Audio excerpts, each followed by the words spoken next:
ഒരു സംഘർഷം ഒഴിവാക്കുന്നില്ല മേഡം നല്ലത്. മനസ്സിലായില്ല. നമ്മൾ ആരാണാവോ? ശിവൻ. ഓ,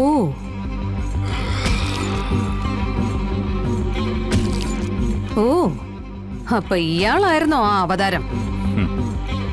ഇവിടെ ഈ പാവങ്ങളെ രക്ഷിക്കാൻ വരുന്നു എന്നൊക്കെ പറഞ്ഞ് ഇവരെല്ലാരും കൂടി തന്നെ അങ്ങ് പൊക്കി വെച്ചിരിക്കുകയാണല്ലോ. അതിന് അവരെ കുറ്റം പറഞ്ഞിട്ട് കാര്യമില്ല. ഭഗവാൻ ശിവൻ എവിടെ ഇരിക്കുന്നേ? ഹിമാലയ സാനുക്കളുടെ ഉത്തംഗ ശൃംഗത്തിൽ.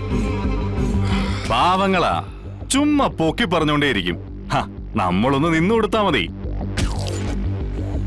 അവർക്കൊരു സന്തോഷം, അത് കേൾക്കുമ്പോ നമുക്കൊരു സന്തോഷം.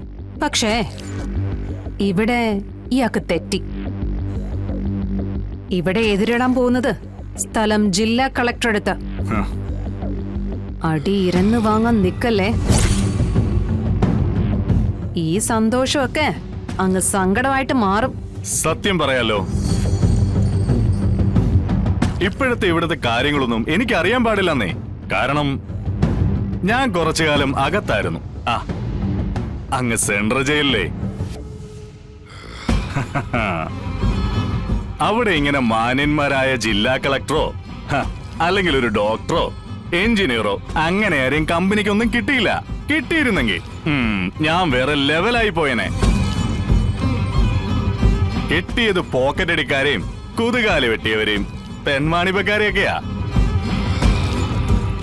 അതുകൊണ്ടെന്താ, കാണിക്കുന്ന മുഴുവൻ തോന്നിവാസങ്ങളാ. അതുകൊണ്ട് പറയുന്ന ഭാഷയിൽ എന്തെങ്കിലും തെറ്റുകുറ്റങ്ങൾ വരാം. കളക്ടറേറ്റ് അതുകൊണ്ടൊന്ന് ക്ഷമിക്കേണ്ടി വരും. സൂക്ഷിച്ച് സംസാരിക്കണം. സൂക്ഷിക്കേണ്ടത് അറിഞ്ഞുകൊണ്ട് അപകടത്തിലേക്ക് ചാടിയ നിങ്ങളൊക്കെ തന്നെയാ.